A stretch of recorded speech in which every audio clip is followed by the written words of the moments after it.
pessoal.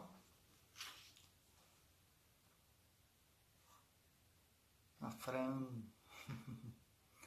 Boa noite. Oi, tudo bem? A gente vai começar a nossa transmissão ao vivo aqui em casa. Eu e a Miri, os meninos, são todos aqui. Eu acredito que tá tudo ok. Vocês me avisam aí se tiver alguma coisa diferente. É a primeira vez que a gente está fazendo uma transmissão. Vocês vão me falando aí. Boa noite a todos. A paz. Tá tudo ok? A imagem, o som, tá funcionando? Boa noite. Vamos falando aí, por favor. Vai me dando retorno que a gente vai corrigindo aqui. Melhorando aqui os processos. Nossa, aqui.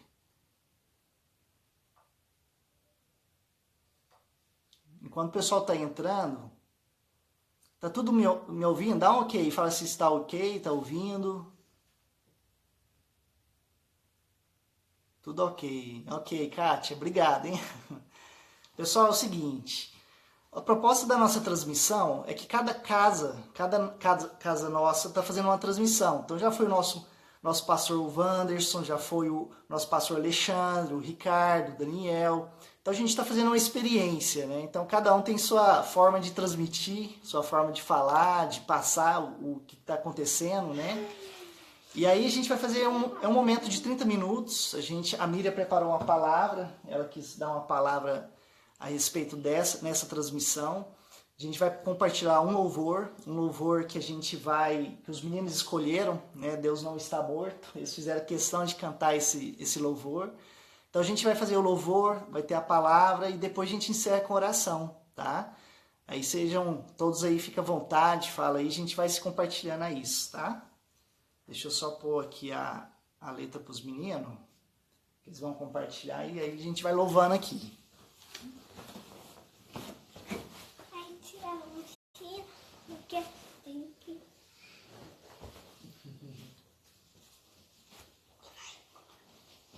Se quiser falar alguma coisa aí, né?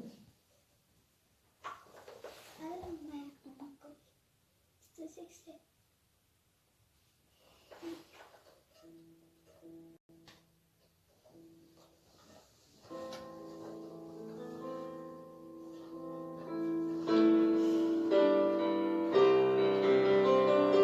Vai lá.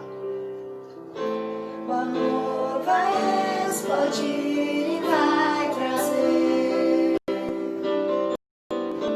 vida aos mortos. Eu quero ver esta revolução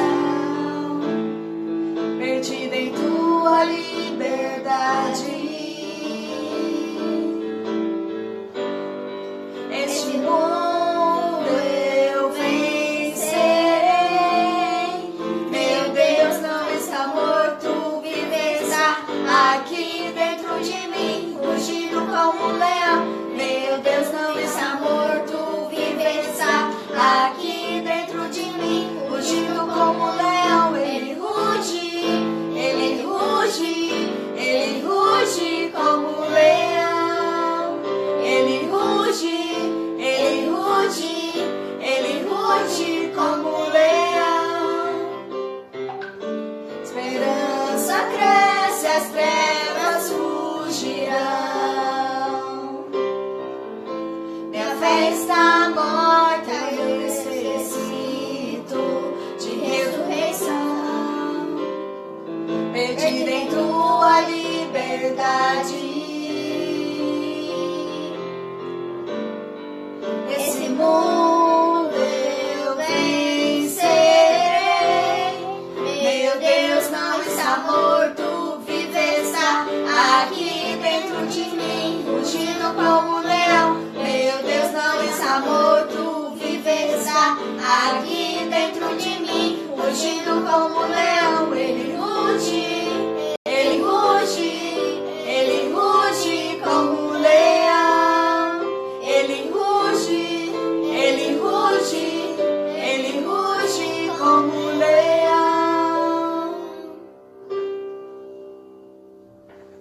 Pode falar. Pai, eu vou sentar no seu colo? Pode sentar. Vou só esperar o Vinícius ajeitar aqui, a gente já vai começar a palavra. Vem cá. Eu gostaria de pedir para vocês abrir no livro de Apocalipse, que é o último livro do Novo Testamento, capítulo 1, versículo 8. Hoje eu quero falar sobre a supremacia da pessoa de Jesus Cristo. E começar pelo último livro, né, que fala sobre a nossa vitória, sobre todas as coisas, né, que enfrentaremos. E que Jesus, ele é o que nos dá a vitória.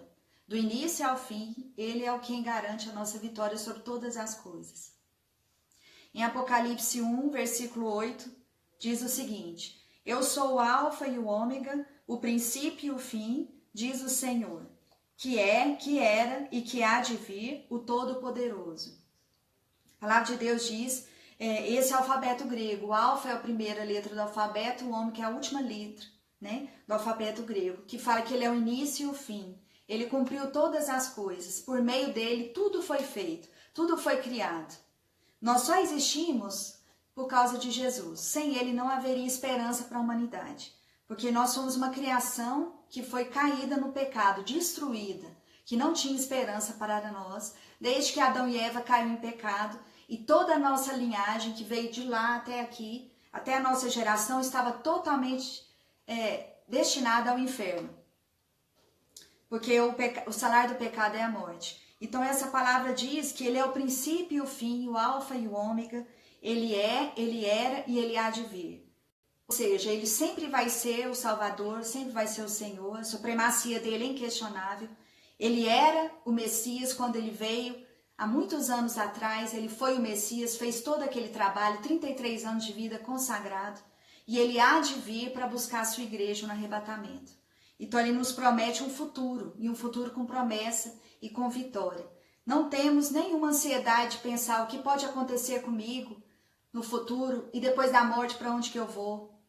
O que vai ser da minha vida? E se eu receber um diagnóstico de uma morte, de uma doença terminal? Isso nada nos abala. Nenhuma doença terminal pode nos abalar, porque a nossa vida está escondida em Cristo. Tudo que acontece na nossa vida é permissão de Deus. Nada acontece por acaso. E a nossa vida está em Jesus. Vamos ler agora Apocalipse 1, versículo 17 ao 18. Diz o seguinte: Quando o vi, caí a seus pés como morto. Aqui está falando João, né, que escreveu o livro de Apocalipse. Ele pôs sobre mim a mão direita e disse-me: Não temas, eu sou o primeiro e o derradeiro. E o que vive, estive morto, mas eis que estou vivo para todo sempre. Amém. E tenho as chaves da morte e do inferno. Então, depois que João tem aquela visão de Jesus, que fala do versículo 12 ao 16, todo o simbolismo, né? Que fala ali atrás, vocês podem estar lendo depois, fala dos pés, da cabeça, dos olhos, fala da mão direita, fala das chaves. Aí ele fala, eu tenho as chaves da morte e do inferno. Porque ele venceu as duas coisas. Quando ele veio e nasceu, né, através de Maria, ele entrou nesse mundo, ele era um espírito, ele entrou como carne, mas sendo um ser humano especial, né? Porque ele era um homem-deus, ele era Jesus Cristo. O Cristo, o Messias, ele era um ser espiritual no corpo humano sem pecado, que era perfeito em toda boa obra. Ele foi a encarnação de Deus na terra. Ele foi a encarnação e a revelação e o cumprimento da palavra de Deus. E o que a gente aprende nesse texto? Ele fala que João, na hora que ele viu, né, que quando ele viu Jesus, ele caiu como morto, porque ele sentiu muito temor, ele foi constrangido. E ele viu que a santidade de Deus era algo que até assustava, né? Ele viu que Jesus, ele viu que Jesus percebeu que ele estava com medo, e Jesus veio e pôs a mão direita, como Deus já fez isso com outros personagens bíblicos, falou, não temas. Eu sou o primeiro e sou o último. Eu tenho o controle de todas as coisas. A linha do tempo está nas mãos dele. O nosso futuro está nas mãos dele. O nosso passado ele sabe. Ele sabe do nosso presente. Toda a nossa vida está sob o controle dele. E ele diz que ele vive, ele esteve morto, mas ele ressuscitou. E ele está vivo para todo sempre.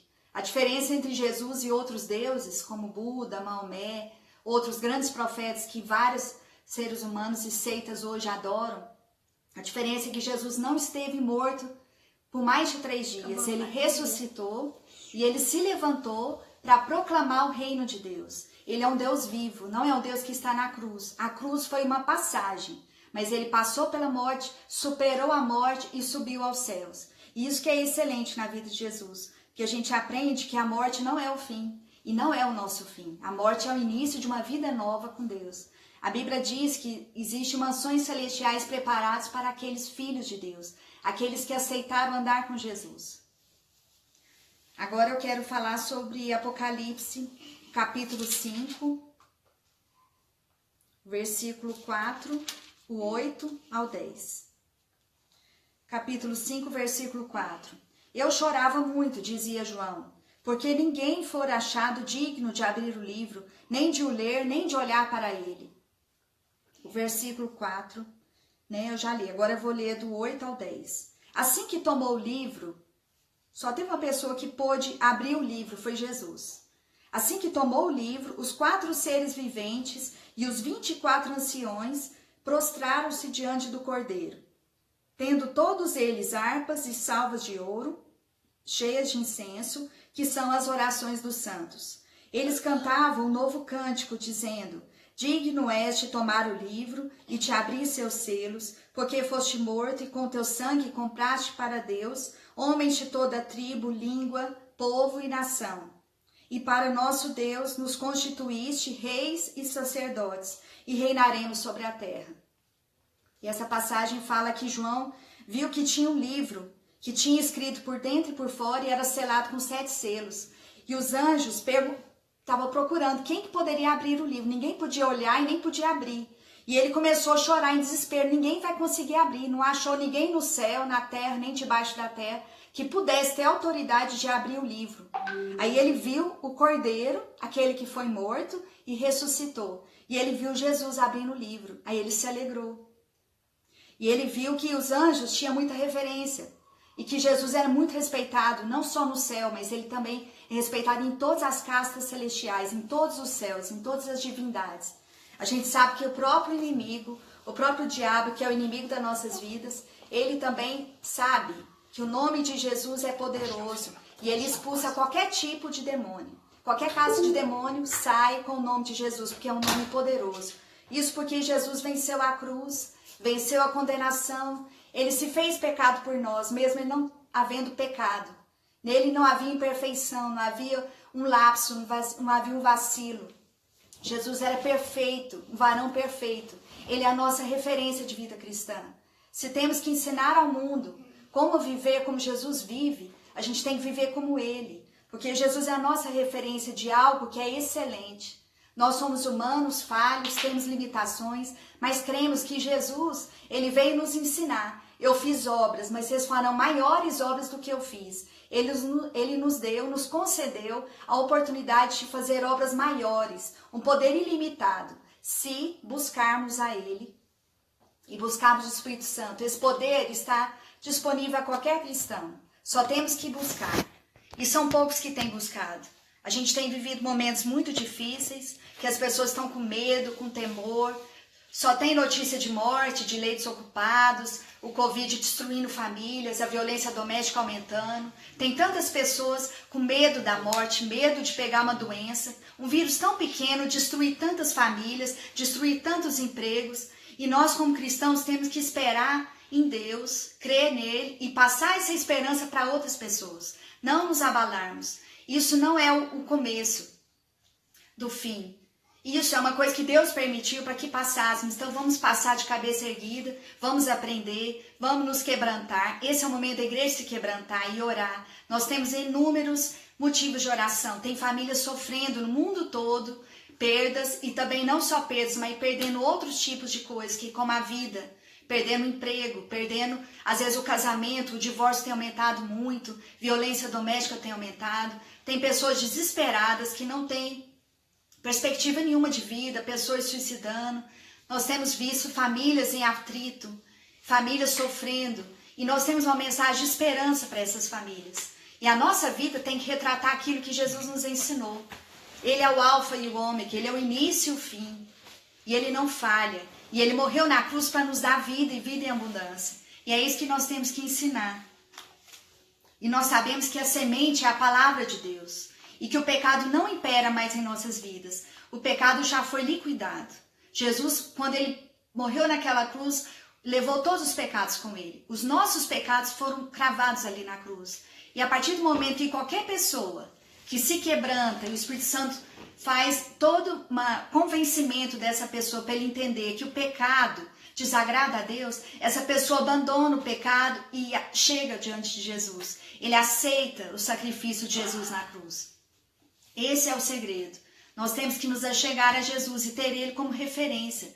A gente não pode se acomodar achando que nós estamos bons. Eu tô ótimo, eu já sei a Bíblia, eu já oro, eu já jejuo, eu sou ética, eu sou honesta, eu sou um bom funcionário. Isso não é o bastante. Isso você está passando pela régua muito abaixo. Nós temos que ser melhores. Nós temos que buscar mais a Deus, investir mais no reino. Nós temos que ter ousadia para falar aquilo que as pessoas precisam de ouvir, com moderação, com amor, não entrar em contendas, não ser hostil. A gente tem que tomar cuidado com muita hostilidade nas redes sociais. Tantas brigas, guerra política, divergência de opiniões. Não cabe a nós contendas, não cabe a nós sermos hostis. A nossa mensagem é de esperança, de pacificadores. Nós fazemos parte de um ministério de reconciliação. Nós estamos aqui para reconciliar pessoas com Deus. O mundo precisa ser reconciliado. E isso só pode ser feito pela pessoa de Jesus Cristo. Ele reconciliou consigo todas as coisas. O mundo foi reconciliado. Nós fomos adotados em Deus por meio de Jesus Cristo. Se não fosse pelo sacrifício dele, nós não teríamos futuro. Nós só temos futuro porque Jesus pagou um preço por nós. Eu queria ler também 1 João.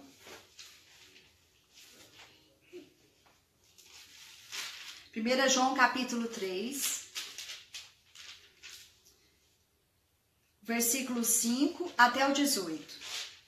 Bem sabeis que ele se manifestou para tirar nossos pecados, e nele não há pecado. Aqui está falando da pessoa de Jesus. Qualquer que permanece nele não peca. Qualquer que peca não o viu nem o conheceu. Filhinhos, ninguém vos engane. Quem pratica justiça é justo, assim como ele é justo. Quem comete pecado é do diabo, porque o diabo peca desde o princípio. Para isto o Filho de Deus se manifestou, para destruir, desfazer as obras do diabo.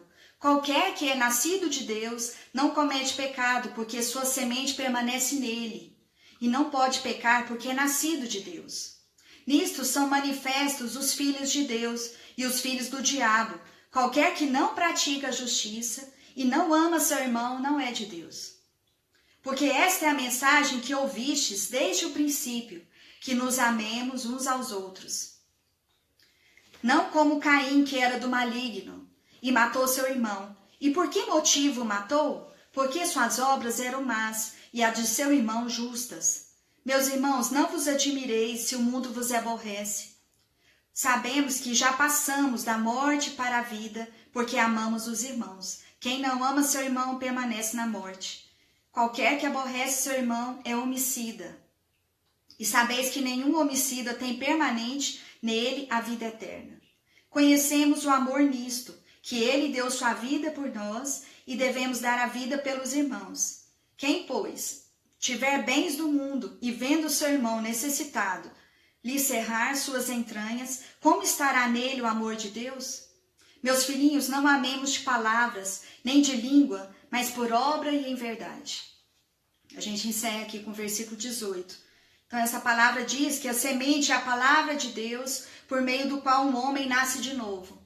A semente ela é lançada no nosso coração. Essa semente que é lançada é quando alguém fala de Jesus, proclama aceitar o plano de salvação e a pessoa acolhe aquela palavra, ela cai no coração. O nosso coração é a nossa terra. E se essa semente cair, ela morre e ela produz frutos. Esse fruto é a conversão. Não existe conversão sem mudança de vida. Não existe conversão sem quebrantamento, arrependimento e dependência de Deus.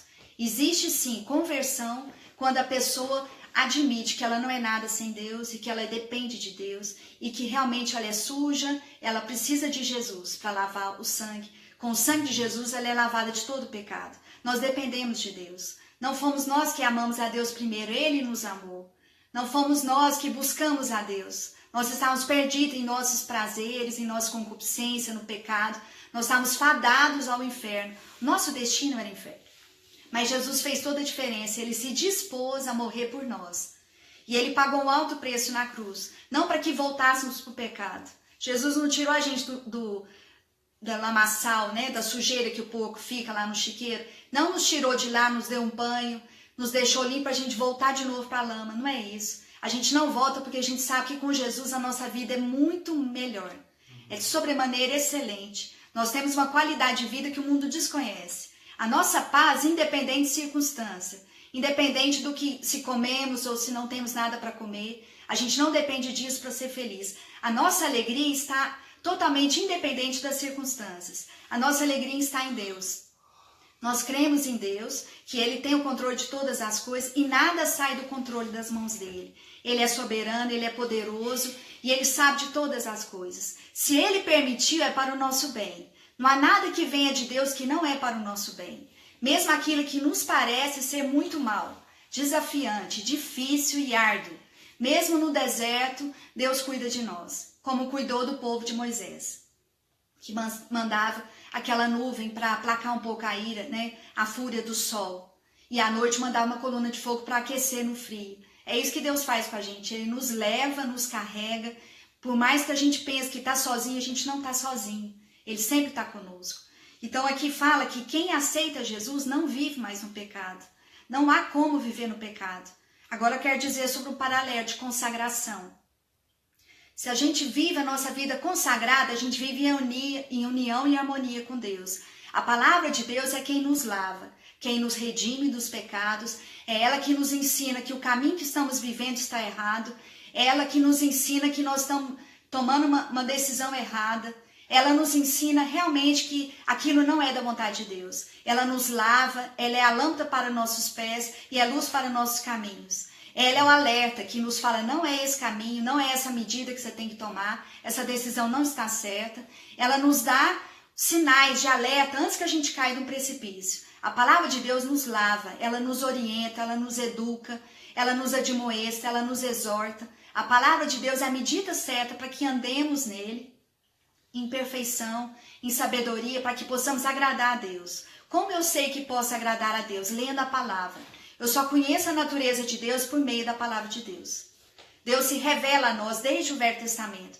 E a Bíblia toda aponta sempre para Jesus. No Velho Testamento, os profetas apontavam que viria o Messias, que viria nos resgatar. E ele viria da linhagem de Davi. E ele é conhecido como leão da tribo de Judá, o Cordeiro de Deus. Ele foi entregue como cordeiro mudo, não abriu sua boca, não tentou se justificar, não tentou escapar da cruz. Ele já veio para o mundo sabendo que com 33 anos ele morreria crucificado, que ele passaria por todo aquele martírio, todo o sofrimento. E mesmo assim ele não retrocedeu, ele não deu um pé atrás. E nós também não somos dos que retrocedem. Nós sabemos que Jesus foi um mártir e ele pagou um preço e ele não se acovardou. Ele se dispôs e amou. E ele amou como ninguém poderia nos amar. Qual amigo que temos hoje que poderia morrer por sua causa, em seu lugar? Jesus fez isso.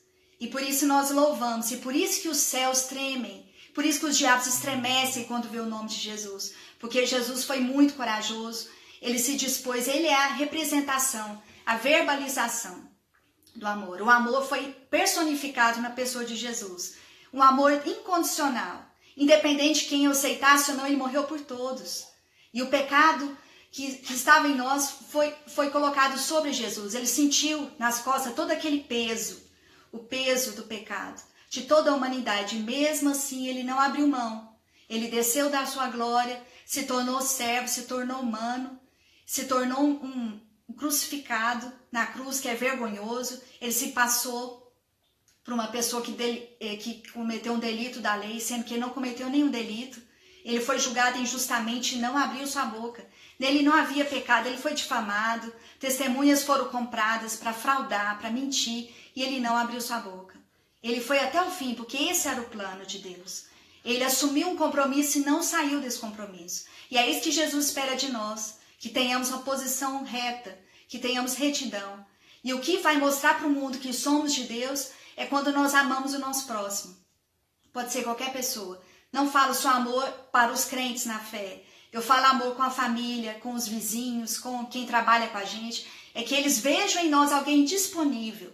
Nós temos que doar nosso tempo, nosso dinheiro, doar, às vezes, o nosso carro, dar carona para alguém, de madrugada estar disponível. Isso é o amor, é isso que vai chocar as pessoas. É isso que vai fazer as pessoas olhar para nós e falar, tem algo diferente nesse povo. Tem uma disponibilidade que não existe e sem interesse nenhum. Nós temos que haver em nós um amor incondicional, que olha para o outro e se preocupa e que se doa. Aí sim as pessoas vão ver que nós realmente amamos elas, porque nós primeiros fomos amados. É só uma resposta, eu recebi e eu compartilho. É isso que eu queria deixar. Que realmente você deixa Jesus entrar no seu coração. E que você mostre a esse mundo o amor que eles não conhecem. O amor que eu recebi, esse amor eu compartilho. Não porque somos melhores que ninguém, nós estamos longe de ser os melhores. Mas a gente está prosseguindo para o alvo. Nós nunca vamos desanimar, nunca vamos desistir. Quando tivermos vida, estaremos aperfeiçoando, igual aquele versículo fala, né? Que vem a luz do sol até que seja a aurora perfeita, até que o sol esteja na sua plenitude ao meio-dia. A gente quer chegar na plenitude, mas para isso nós temos que caminhar, se quebrantar, se doar, investir no reino de Deus. Nós viemos aqui com um objetivo, que é proclamar o reino de Deus. Que a nossa vida seja testemunho viva de... Amém. Amém, amém. Amém, pessoal. E assim, é isso mesmo. Eu acho que o que a gente quer passar para vocês, e que a gente sempre tem vivido, né, Miriam? Eu acho assim, existe um plano. Existe sim um propósito de Deus sobre nossas vidas. Eu acho que a gente tem que fortalecer a nossa fé com os irmãos, com a igreja e buscar esse propósito. Nosso propósito não é cuidar da nossa família, não é buscar o nosso próprio interesse. É Jesus, é ter uma vida de santidade, é ter uma vida íntegra, de plenitude de Deus. E é isso que a gente tem que buscar. Jesus é o nosso foco, é Ele que a gente tem que buscar. Então, sim, essa mensagem, a mensagem que a Miriam colocou aqui, é uma mensagem que tem que fortalecer a nossa fé. Existe sim um livro que está ali, o nosso nome ali, mas que a gente tem que também buscar e desgarrar, né, o propósito de Deus sobre nossas vidas. Despertar a igreja. Amém. Eu quero fazer uma oração. Essa transmissão que a gente está fazendo aqui é uma transmissão, sim. A nossa casa é a primeira vez que está fazendo, a gente está apanhando, aprendendo, mas tudo no propósito de Deus. Deus vai colocando e vai nos abençoando. Abençoa a nossa igreja também, né? E vamos fazer uma oração para a gente encerrar essa transmissão e que realmente a gente venha focar. O nosso foco aqui não é ficar em casa, não é no trabalho, não é a nossa própria vida, mas sim Jesus. Amém? Amém. Então, Deus, nós queremos colocar realmente o Senhor em primeiro lugar sobre nossas vidas, Pai. Amém, Pai. Nos ensine, Pai, a quietar nossa alma. Senhor Deus, nos perdoe, Senhor Deus, pelas ansiedades da nossa vida, a ansiedade que nasce no nosso coração. Mas nós queremos saber descansar no Teu propósito, descansar na Tua vontade. Em nome de Jesus, Pai, que cada um que está aqui junto, conectados, né, nessa transmissão, Senhor Deus, o Senhor conhece o coração de cada um, o Senhor sabe o que cada um, Senhor Deus, está passando pelas suas próprias dificuldades, Amém. Senhor Deus, seus próprios desafios, mas que o Senhor não é tudo, o Senhor não tem nada comparado ao Senhor, Pai. A Tua soberania, o Teu amor, a Tua Amém. graça, o Teu plano, Pai. Nos perdoe, Senhor Deus, por às vezes colocar o problema, Senhor Deus, maior que o Senhor. Perdoa-nos pela nossa pouca fé, Senhor Deus, que às vezes falhamos contigo, Senhor Deus. Nós queremos aqui, Senhor Deus, que o Senhor venha fortalecer em nós a fé que precisamos ter. Fortalece a nossa fé, Senhor Deus, para buscar realmente o Teu interesse, o Teu propósito, Senhor Deus. Possamos amar mais as pessoas. Possamos, Senhor Deus, amar o Senhor em primeiro lugar. Nos perdoe, Senhor Deus, por colocar às vezes tantas coisas em primeiro lugar. Senhor Deus, ensina a nossa vida, molda o nosso coração, em nome de Jesus. Pai, cada um de nós que estamos aqui, Senhor Deus, nós estamos aqui te buscando, nós estamos aqui porque nós te amamos, Senhor Deus, e nós queremos aqui a Tua vontade. Venha sobrepor sobre a nossa vida, sobre o nosso interesse, em nome de Jesus, Amém. Pai. Foca, Pai, a nossa visão, abre a nossa mente para que realmente nós possamos entender o teu propósito, a tua vontade sobre a nossa casa, sobre a nossa vida e sobre a nossa família. Pai, abençoa a igreja, abençoe a nossa vida, a nossa família, que realmente, Senhor Deus, o teu propósito, Pai, venha realmente acontecer sobre as nossas vidas, Pai. É o nosso desejo que Jesus é aquilo que nós queremos ser, o nosso exemplo, nossa referência, Pai. Em nome de Jesus que eu te peço, obrigado por tudo, obrigado por esses irmãos que estão aqui acompanhando conosco, Pai. Abençoa a vida e a casa deles. Senhor Deus, ali que a tua graça, a tua unção, a tua alegria venha superabundar sobre essas vidas. Em nome de Jesus é o que eu te peço, Pai, que a tua vontade cumpra sobre nossas vidas. Amém. Em nome de Jesus. Amém. Amém. Amém. Amém. Amém. Boa noite a todos aí, tá? Até mais.